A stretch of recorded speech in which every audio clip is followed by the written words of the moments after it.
Olá, bem-vindo a mais um Fintechs e Novos Investimentos.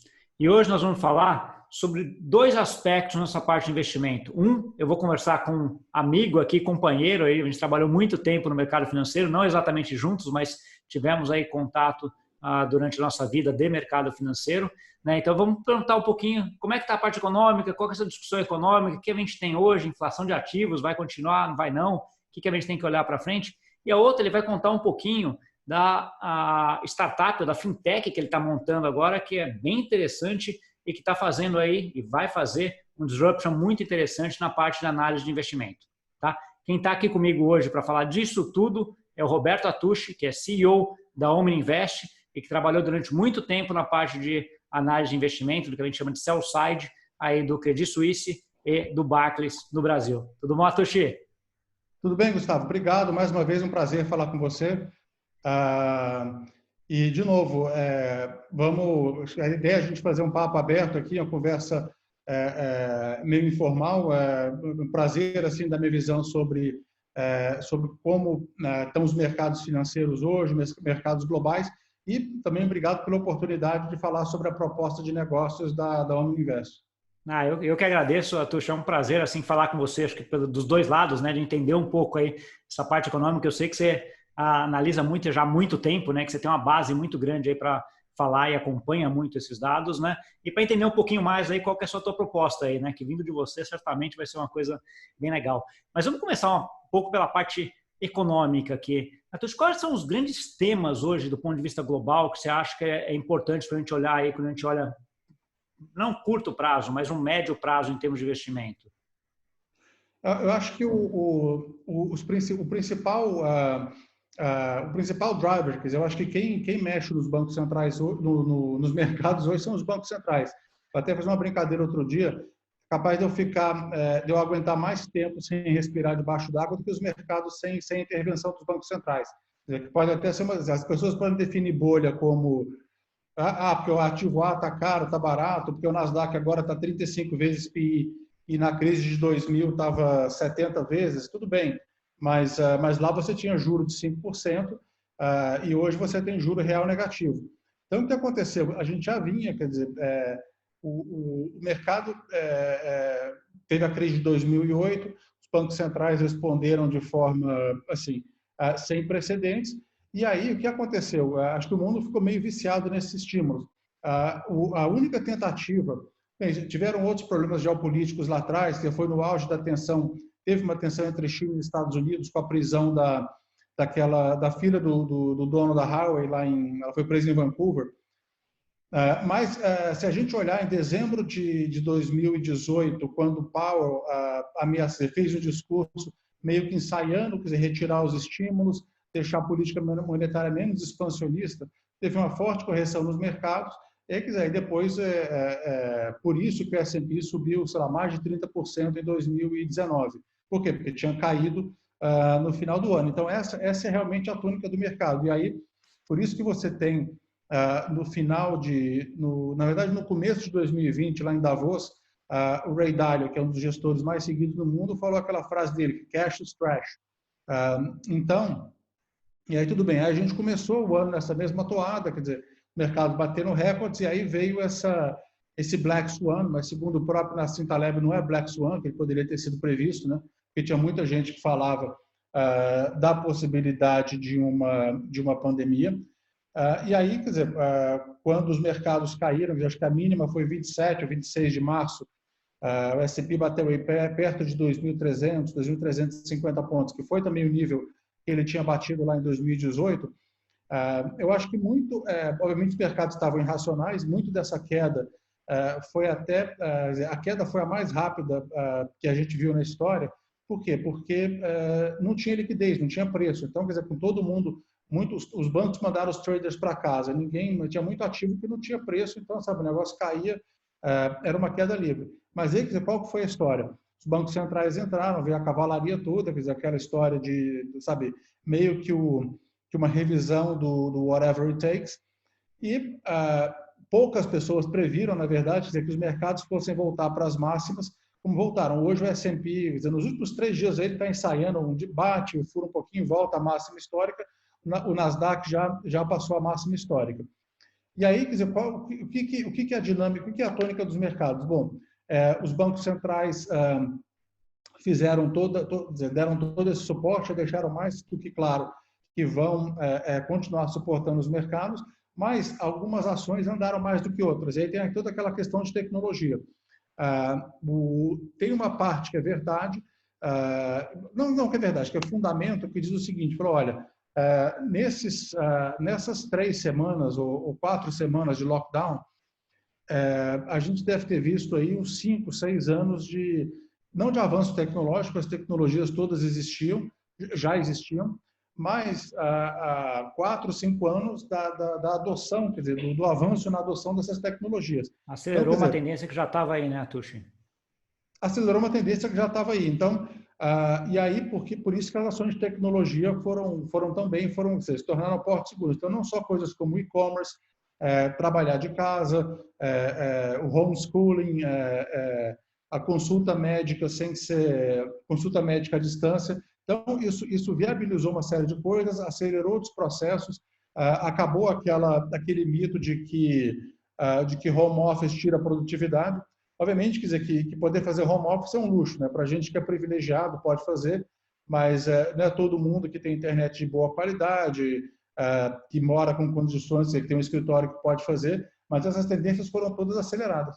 Eu queria fazer até um comentário, Atush, que eu lembro de ler até um artigo teu aí recente, falando que isso fez até, que a sugestão que você deu até, de olhar o S&P e separar um pouco essas empresas de tecnologia como se fosse quase um outro setor, né? Quase se fosse um outro índice. Mais até que um outro setor, Gustavo. Eu acho que o que eu defendi nesse artigo foi que as Big Five, as grandes empresas de tecnologia, se tornassem uma nova classe de ativos. É algo que é um híbrido entre a renda variável e o ativo livre de risco. Porque, primeiro, se você olhar o resultado dessas empresas no segundo trimestre, quer dizer, a Apple veio um colosso, a Amazon também, todas elas, até o Facebook com a história da ameaça do boicote dos assinantes das grandes empresas. Mas o que as pessoas acordaram para o fato e por que essas empresas são uma nova classe de ativos é o seguinte, elas são tão dominantes, mas tão dominantes que ninguém no mundo moderno, quer dizer, consegue sequer começar o dia sem 2 ou 3 dessas empresas. Então, porque se o seu celular não é da Apple e você não usa o sistema dele, você vai usar o Android. E aí, se você não tem o Microsoft Office, você vai usar o Mac. Quer dizer, tem todas as redes sociais, todo mundo usa muito rede social hoje. Então, acho que nunca antes na história, quer dizer, talvez, quer dizer, eu acho que alguém fez uma conta uma vez, talvez a Companhia das Índias Orientais, ela em valor atual ela valeria mais do que a Apple, de uma dessas Big Tech. Mas em nenhum momento poucas empresas foram tão dominantes na vida das pessoas no mundo ocidental, né? Entendi. E aí você separa o S&P 495, que é todo o resto dessas Big Fives, né? E aí você vê que nos últimos 5 anos, o S&P basicamente não foi para lugar nenhum, quer dizer, praticamente tem uma performance medíocre, enquanto que essas Big Five subiram 300%.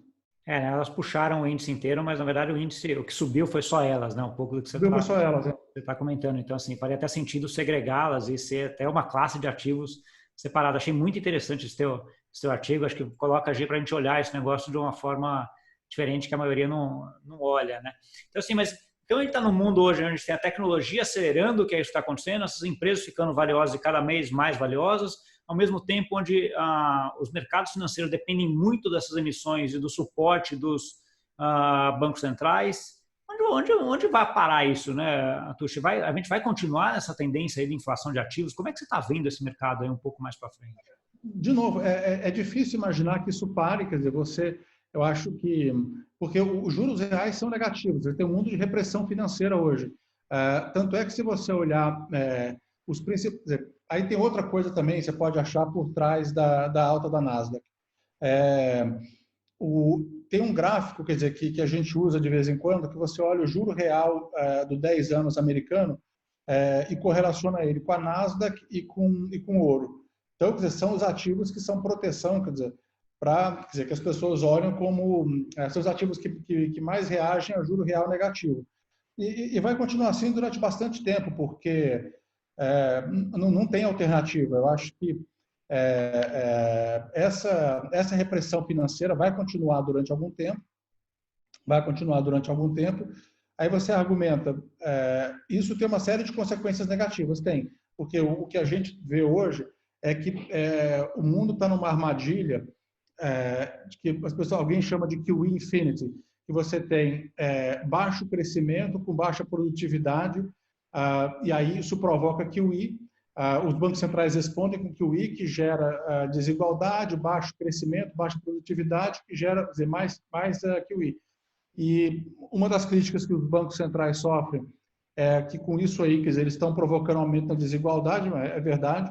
Se você tem um fosso muito grande entre quem tem ativos, algum tipo de ativo real e quem não tem, mas, quer dizer, é o tipo da discussão que ela é uma discussão totalmente inócua, porque você não tem o counterfactual, porque os bancos centrais falam, tudo bem, mas se eu não fizesse isso, ia ser muito pior. Porque a consequência negativa que você tem isso para a economia real, tudo bem, você tem baixa produtividade, tem pouca destruição criativa que as pessoas falam e acaba destruindo os bancos, né? Agora, se você o mundo tá tão atolado em dívida que se os bancos centrais forçassem, se os bancos centrais permitissem juros reais positivos, isso ia provocar um crash enorme, os bancos iam sofrer muito mais porque o valor do collateral deles ia desabar. Quando a gente está olhando de longo prazo, acho que é um pouco dessa decisão que foi tomada pelos bancos centrais lá após 2008, né? Você tentar, de certa forma, amortecer esses efeitos econômicos, né? Lá em 2008 ele poderia deixar a economia também desabada, da mesma forma que agora 2018 poderia ter deixado a economia desabar. Não deixou, né? Mas é o que você está dizendo, você não tem, já que não deixou, você não tem como comparar porque você não sabe como seria se tivesse deixado, né? Tomou sua decisão, a economia está indo, eu preciso ver como é que vai. Tem aquelas questões de moral hazard, tudo isso aí, sim, mas que você, quer dizer, o Banco Central, na verdade, ele está recompensando investidores supostamente profissionais que tomaram decisões erradas. Quer dizer, então, por exemplo, é complicado, mas aí você vai falar, tá bom, qual que é a alternativa? É muito difícil desenhar esse tipo de coisa. Então, por exemplo, um exemplo que acontece no mercado de dívida hoje. Os spreads de high yield, que são as empresas mais arriscadas, são totalmente distorcidos. Então, esse spread não conversa com a probabilidade de calote das empresas. Então, tem um gráfico que um amigo meu chamou a atenção hoje, agora no final de semana, que mostra o custo no qual as empresas estão recebendo os empréstimos, o custo, as taxas nas quais os bancos estão emprestando, que ele é muito diferente do que esses bonds estão dizendo, né? Entendi. E aí, nesse cenário global que a gente está falando aqui, é um cenário de bastante incerteza do ponto de vista econômico, né? Acho que para dizer o mínimo aí, que é esse cenário que você comentou. Como é que você vê Brasil em relação a isso, Atushi?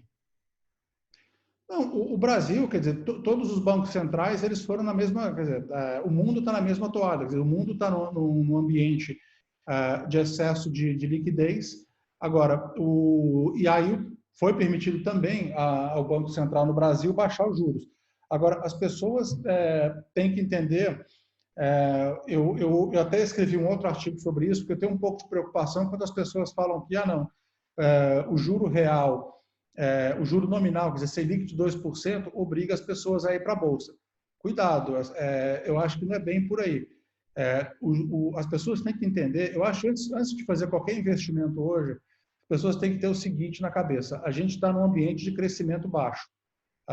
Então, o que isso quer dizer? Quer dizer o seguinte, que o juro real está 2%, tem uma identidade macroeconômica que mostra o seguinte: no longo prazo, o juro nominal é igual ao crescimento do PIB nominal. Então, se você faz um investimento que, por definição, os fluxos de caixa estão lá na frente,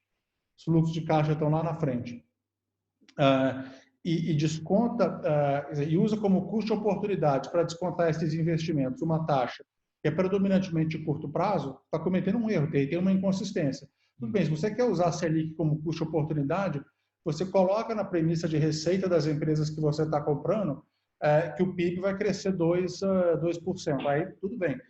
Então, o Brasil, nesse contexto, ele está meio junto do resto do mundo.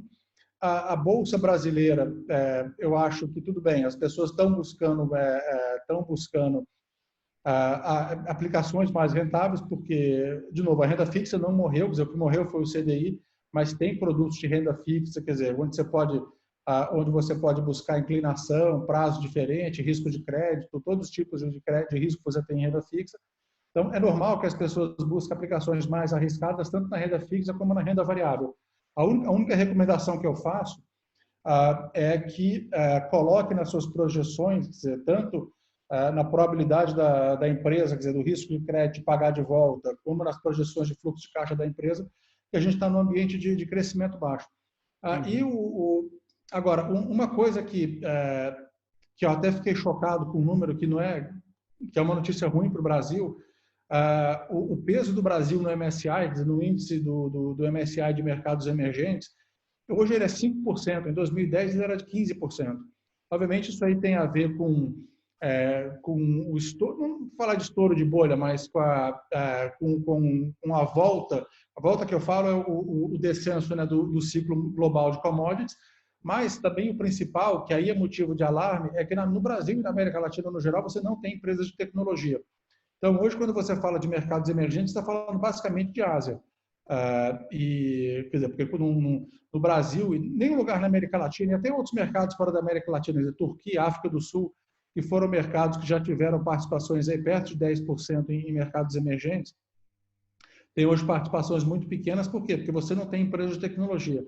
Na verdade, a África do Sul tem a Naspers, que eles fizeram vários investimentos em empresas de internet. Mas você não tem na América Latina uma empresa como a Tencent, Alibaba, Samsung, tudo isso, né? Não, acho que esse ponto de vista é interessante. A aposta em mercado emergente é basicamente uma aposta em tecnologia na Ásia. Entendi. É que migrou um pouco, né? Então você vai pegar o que está do MSCI, que você estava falando, que é o índice que pega todos esses emergentes do mundo. Antes ele tinha um foco muito grande em commodities, né? Em produtores de commodities, e que era o que o Brasil acaba sendo e é ainda, né? Acho que é o grande foco da parte do Brasil. Só que agora era energia está pesando mais, né? Energia e financials. Então, quer dizer, um setor que é muito importante, em todos os mercados emergentes é o setor de bancos. Isso é praticamente universal, e o setor de recursos naturais. E aí você tem, eu lembro que você tinha aquela dicotomia dentro dos BRICS, né? Brasil, Rússia, China e Índia. Então você tinha Brasil e Rússia, que eram os exportadores de commodities, né? Em geral, mais petróleo, e aí China e Índia, que eram os importadores. Aí, dependendo do ponto no ciclo que você estava, você fazia o play de um contra o outro, né? Mas isso continua existindo, essas empresas existem ainda. Então, existe a Gazprom, existe a Yukos, tudo isso, mas o peso de tecnologia na Ásia, ele ofuscou todas essas empresas, todos esses setores. Entendi. Não, ótimo. Eu acho que a gente podia ficar falando um bom tempo aqui, até você falando aqui. Eu vou fechar para a gente falar um pouquinho da Uninvest também. Mas acho que você tem um efeito também, obviamente, no câmbio, né? Aquela história que você falou, já que os juros baixou, todo mundo tem que ir para a Bolsa, mas pode ir para a Bolsa nos Estados Unidos, né? Pode sair e comprar Apple, comprar coisa, não precisa ir na Bolsa no Brasil especificamente, né? E acho que isso é um grande efeito que fez com que o câmbio ajustasse muito aí nesses últimos meses, né? O fato do câmbio ajustar, o fato do real ser a pior moeda nesse ano, é porque o carry sumiu, né? Porque o real sempre foi a moeda que tinha mais carry. Então, quer dizer, com o juro que o Brasil sempre pagou, era muito caro. Quer dizer, ninguém conseguia ficar vendido em real durante muito tempo. E aí, isso desapareceu agora. Com juro de 2%, não tem mais carry. Tem até carry negativo, você pode falar. Obviamente, todas as moedas têm carry negativo hoje. Mas quando sumir essa componente de juro real, aí isso provocou a depreciação maior da moeda, né? Sim. Vou fechar aqui a parte de economia, porque eu quero entender um pouco a parte da Uninvest aí. Como é que está essa tua entrada aí nesse ambiente de empreendedorismo, de montar essa fintech, né? Então, conta para mim um pouquinho como é que está sendo essa transição aí de montar essa fintech e o que é a Uninvest, né? O que ela vem fazer, o que ela vem ajudar a gente? A Uninvest é uma plataforma aberta de research. Existem algumas plataformas parecidas na Ásia, principalmente, tem uma muito grande, na Europa tem duas. Então, quer dizer, eu sempre, depois que eu deixei de ter vida executiva, eu fui gestor de ações, e aí conselheiro de empresa independente, aí tirei um tempo para estudar, e aí estudei, não só fiz o mestrado, mas estudei também fintech, disrupção digital, tudo mais.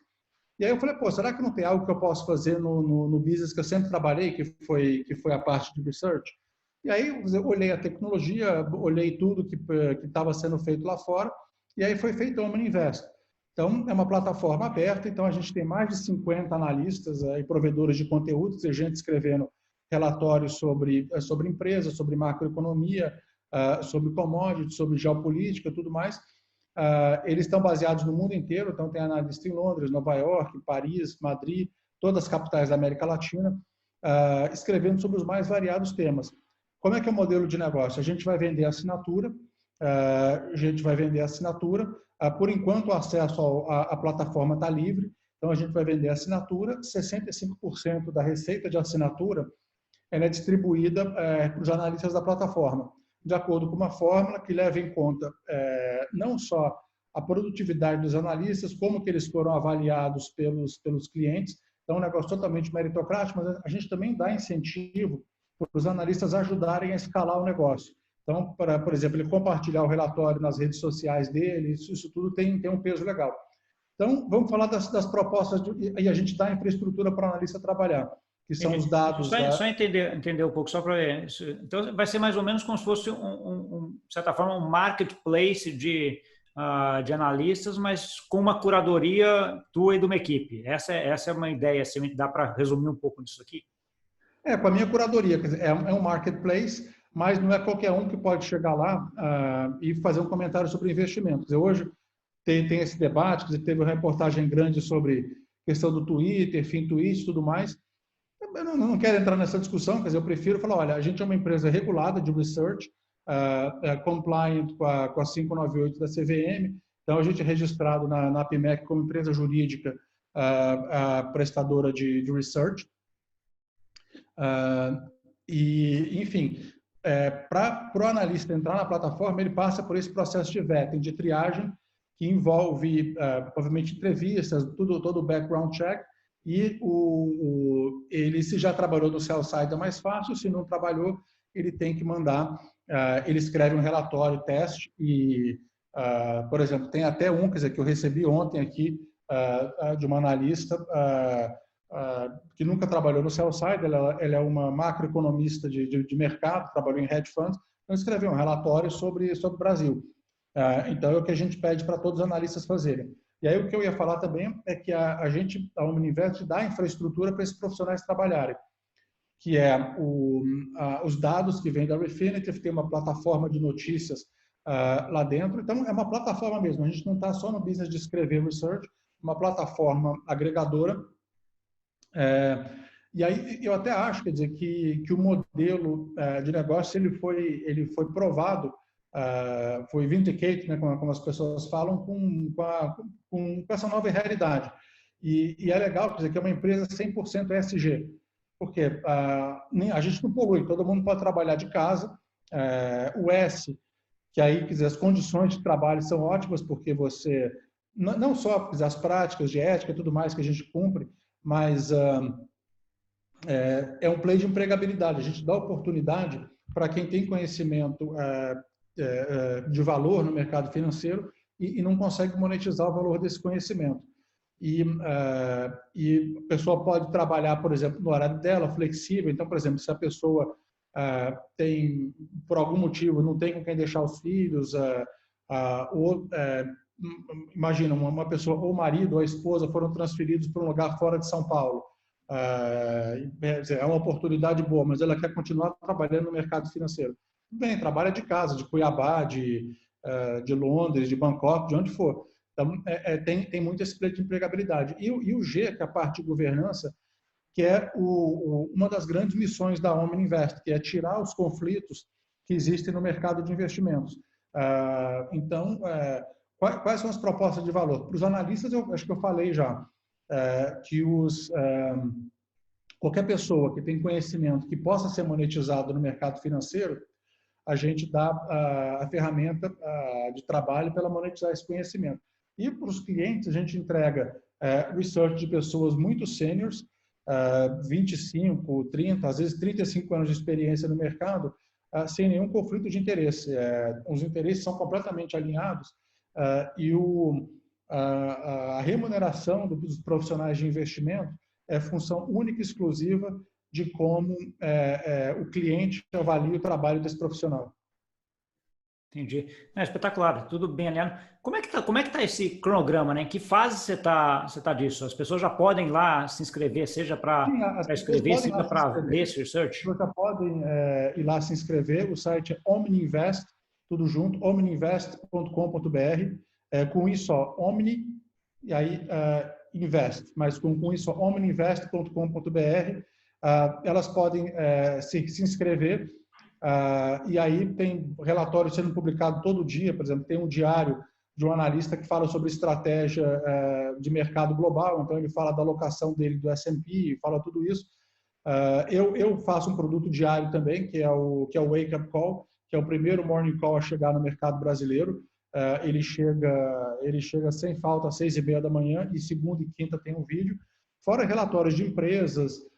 E aí na plataforma também você vê as cotações pela Refinitiv, tem todas as notícias que você pode buscar por empresa, por tema. Na semana que vem, dar um spoiler aqui, a gente vai estar com um Stock Guide. Então imagina um Stock Guide desses de banco, onde você vê, por exemplo, qual que é o PI, o EV/EBITDA, todos os múltiplos de mercado das empresas, só que em vez de ser estático, as cotações vão mudando a cada 15 minutos. Então, tem tudo isso na plataforma. É só as pessoas se cadastrarem, e quem quiser ser analista para escrever sobre qualquer tema, sobre macroeconomia, sobre commodities, sobre equities, pode entrar lá e se cadastrar. Entendi. Legal. Depois eu vou deixar até embaixo aqui para quem... legal. Nos comentários eu vou deixar o link aqui. Eu ainda não consigo colocar no vídeo aqui, ainda preciso aprender isso aqui, mas vai estar nos comentários aqui na descrição do vídeo. Vocês conseguem ver aqui. Essas ferramentas novas. Oi? Não, eu também tenho que aprender mais a compartilhar a tela, fazer essas coisas assim. Isso a gente vai aprendendo e vai colocando, né? Mas é isso, Atucha, acho que a primeira coisa, obrigado aí por dividir esse teu conhecimento aí sobre mercado financeiro, sobre como é que você está vendo esse mundo hoje, e também sobre essa iniciativa que você está fazendo. Te desejo toda a sorte do mundo. Já acompanho, né? Acho que como todo mundo viu aqui, eu já li alguns relatórios ali e te acompanho ali. Acho que você tem coisa muito boa ali que você pode agregar bastante. Acho que você tem tudo para criar aí uma fintech bem disruptiva aí para a América Latina inteiro. Boa sorte. Obrigado, Gustavo. Obrigado pela oportunidade mais uma vez. Vamos repetir, estou aberto. Se a gente quiser, a gente pode bater um papo sobre o mercado quinzenalmente, para dar minha visão e a visão dos analistas também. E, de novo, boa sorte para você, sucesso, parabéns pelo trabalho que está fazendo. E, de novo, até a próxima. Tá bom. Obrigadão, Atucha. E para você que nos acompanhou aqui, muito obrigado. Não esquece aí de dar um like, ativar o sininho, mandar para aquele amigo ou amiga tua que tem interesse, que está vendo esse mercado acontecendo e que também quer saber mais sobre isso. Tá bom? Obrigado e até semana que vem.